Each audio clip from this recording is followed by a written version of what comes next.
पाकिस्तान में शहबाज शरीफ की सरकार लौट तो आई है, लेकिन इसके सामने चुनौतियों का पहाड़ इतना बड़ा है कि सरकार कितने दिन चल पाएगी ये कहना बेहद मुश्किल है। एक तरफ अर्थव्यवस्था बेपटरी है तो दूसरी तरफ पाकिस्तान आतंकवाद की सबसे बड़ी भेंट चढ़ता हुआ नजर आ रहा है। नमस्कार, मैं हूं मधुरेंद्र कुमार और आप देख रहे हैं मेरे साथ रणनीति। और आज हम रणनीति में आपको बतलाने वाले हैं कि किस तरह से पाकिस्तान की मौजूदा सरकार के बनने के साथ ही उस पर संकट के बादल मंडराने लगे हैं। क्यों पाकिस्तान की सरकार को बेहद अस्थिर, बेहद कमजोर और ये माना जा रहा है कि कितने दिनों की मेहमान है, इसका अंदाजा कुछ ही महीनों में लग जाएगा। दरअसल पाकिस्तान में शहबाज शरीफ की सरकार जो है, गठबंधन की सरकार वापस लौट आई है और इस सरकार की वापसी के साथ ही जो बड़ी चुनौतियां पाकिस्तान के सामने हैं, उसमें आर्थिक चुनौती से कहीं बड़ी चुनौती जो है वो आतंकवाद की चुनौती है। वो आतंकवाद जो पाकिस्तान के स्टेट पॉलिसी का हिस्सा रहा, वो आतंकवाद जो भारत के खिलाफ पाकिस्तान ने बरसों बरस अपने यहाँ पनपाया, आतंक की खेती की, आतंक की इस पाकिस्तान की खेती का दंश भारत लंबे समय तक झेलता रहा। लेकिन अब यही आतंक पाकिस्तान के लिए नासूर बन गया है। इसी आतंक से पाकिस्तान इस वक्त जो टेररिज्म का ग्लोबल इंडेक्स है उसमें सबसे ज्यादा लहूलुहान दिखाई दे रहा है। 2023 का टेररिज्म ग्लोबल इंडेक्स जो जारी हुआ है उसमें पाकिस्तान उछलते हुए नीचे से चौथे पायदान पर दिखाई दे रहा है और चौथे पायदान पर पहुंचा ये पाकिस्तान 2023 में अपने यहाँ हुए आतंकी घटनाओं के दौरान लगभग 700 लोगों की जान गंवा चुका है। 1200 लोग जो हैं वो आतंकी घटनाओं में पिछले बरस पाकिस्तान में घायल हुए हैं। लेकिन चुनौती इससे बड़ी है पाकिस्तान के सामने, और वो चुनौती कहां से बड़ी है दरअसल उसको जरा समझ लीजिए।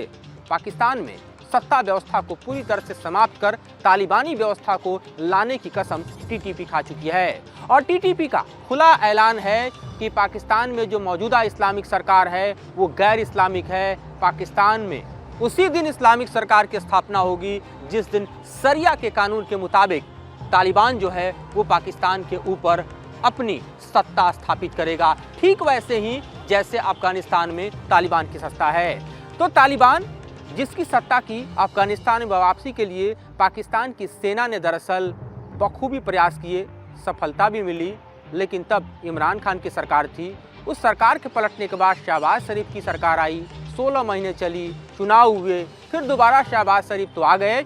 लेकिन इस बीच जो बदलाव हुआ है उसमें ये देखा जा रहा है कि अफगानिस्तान में तो आतंकी घटनाएं लगातार कम हुई हैं, लेकिन पाकिस्तान में आतंकी घटनाओं का ग्राफ ऊंचा आसमान छूता नजर आ रहा है। और इसमें सबसे बड़ी जिम्मेदारी जिन दो संगठनों की दिखाई देती है उसमें तहरीके तालिबान पाकिस्तान यानी टीटीपी है और दूसरे बलूच विद्रोही हैं।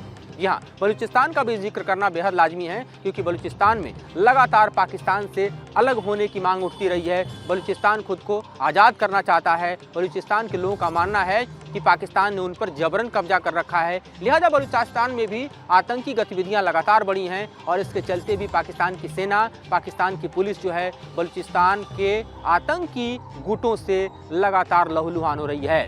लेकिन सबसे बड़ा चैलेंज अगर किसी ने पेश किया है तो तहरीके तालिबान पाकिस्तान ने किया है। वहीं तहरीके तालिबान पाकिस्तान जिसने पेशावर में आप समझिए कि मस्जिद के भीतर धमाके को अंजाम दिया जिसमें 84 लोग मारे गए थे और ये पाकिस्तान के आतंक के इतिहास की सबसे बड़ी घटनाओं में से एक माना गया। वहीं तहरीके तालिबान पाकिस्तान जिसने इस्लामाबाद को हिलाने के लिए और पूरे तरह से इस्लामाबाद को देखा जाए तो आतंक की गिरफ्त में लेने का ऐलान किया और तब 5 लेयर सिक्योरिटी इस्लामाबाद में पाकिस्तान की सेना को लगानी पड़ी थी और टीटीपी के धमाकों से आप समझिए कि उनका जो बेस एरिया है खैबर पख्तूनख्वा का, वहां से लेके इस्लामाबाद तक दहलता दिखाई दिया।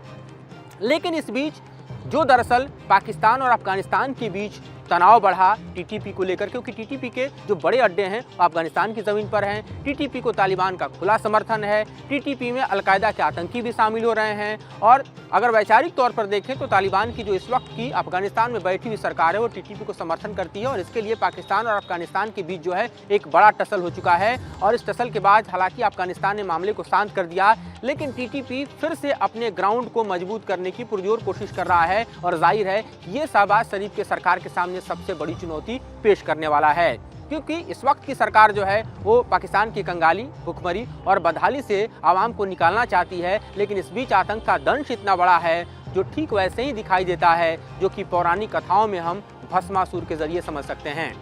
भगवान शंकर ने भस्मासुर को वरदान दिया क्योंकि भस्मासुर ने भगवान शिव की तपस्या की। वरदान पाने के बाद भस्मासुर को लगा कि अगर वो भगवान शिव को ही भस्म कर दे तो दुनिया का सबसे शक्तिशाली राजा बन सकता है, और वो पीछे पड़ गया किसके? भगवान शिव के, कि उनको ही भस्म कर दिया जाए।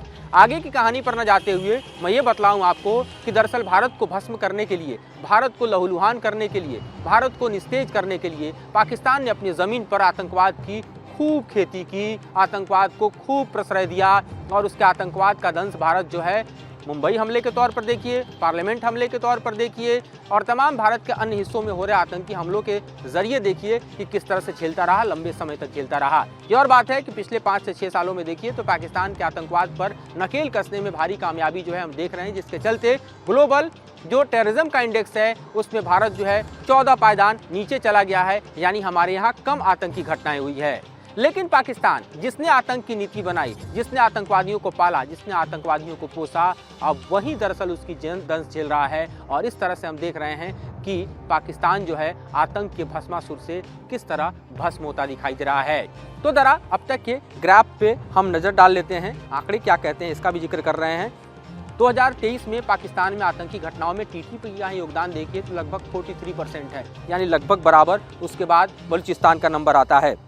इतना ही नहीं, अभी तक अगर आप देखें तो लगभग जो हम 4 देशों की ऊपरी लिस्ट देखते हैं उसमें सबसे ऊपर बुर्किना फासो है। उसके बाद नंबर हम इजराइल का देख रहे हैं। इजराइल का इसलिए क्योंकि आप जानते हैं कि हमास के हमलों के कारण जो है इजराइल किस तरह से लहूलुहान हुआ है, और उसके चलते इजराइल का इंडेक्स काफ़ी ऊपर चला आया है, और दूसरे नंबर पर इजराइल है, तीसरे नंबर पर माली, और पाकिस्तान 4-5 पायदान ऊपर चढ़ते हुए चौथे पोजीशन पर आ पहुँचा है। तो पाकिस्तान की दुनिया में इस वक्त आतंक के हम देखें कि इंडेक्स में क्या स्थिति है, इससे आप बखूबी समझ सकते हैं। अब जरा हम उन अन्य आतंकी संगठनों पर नज़र डाल लें जिन्होंने दरअसल भारत ही नहीं बल्कि पाकिस्तान ही नहीं बल्कि दुनिया के तमाम देशों में आतंकी घटनाओं को बढ़ाया है। तो इसमें सबसे ऊपर आईसिस और जाहिर तौर पर इजराइल में जो इस वक्त सबसे ज़्यादा बड़ी आतंकी घटनाएं हुई है, उसके पीछे जो संगठन हमास है उसका नाम दिखाई दे रहा है। तो इस तरह से आईसिस और हमास तो हम देख रहे हैं, लेकिन पाकिस्तान के संदर्भ में देखें तो हमें तहरीक तालिबान पाकिस्तान और दूसरा नाम जो है वो बलूचिस्तान के आतंकियों का दिखाई देता है। इस बीच जो आंकड़े हैं वो कुछ और भी बयां कर रहे हैं, और वो बतला रहे हैं कि पाकिस्तान की स्थिति जो बदहाल हुई है वो दरअसल आगे और क्या होने वाली है। क्योंकि टीटीपी जैसा कि यूएन की रिपोर्ट पर भी साफ दिखाई देता है वो अपने ग्राउंड को मजबूत कर रहा है। टीटीपी ने यूएन की रिपोर्ट पर ही हम नज़र डालें तो अफगानिस्तान की ज़मीन पर अपने बड़े बेस बनाए हैं। खैबर पख्तूनख्वा के कई इलाके हैं जिस पर टीटीपी का कब्जा है, और टीटीपी का साफ ऐलान है कि इस्लामाबाद तक वॉर को छेड़ेगा। तो जाहिर तौर पे इसका मतलब ये साफ तौर पर देखा जाए कि शहबाज शरीफ की पिछली सरकार जो टीटीपी के आतंकी हमलों का दंश झेल चुकी है उसे अभी पूरा पिक्चर झेलना बाकी है, यानी अपने आतंक नीति का जो भस्मासुर है उससे सीधा मुकाबला पाकिस्तान की मौजूदा सरकार को करना होगा। वसीम मुनीर को ये समझना होगा कि भारत के खिलाफ जिस आतंकी नीति को उन्होंने आगे बढ़ाया वो किस तरह से अब उनके घर के ही चूल्हे बुझा रही है, उनके आवाम का ही कत्लो गैरत कर रही है, और उनकी सत्ता व्यवस्था पर ही भारी पड़ रही है। तो ऐसी मौजूदा स्थिति में आपको क्या लगता है कि पाकिस्तान अपनी आतंकी नीति छोड़ देगा?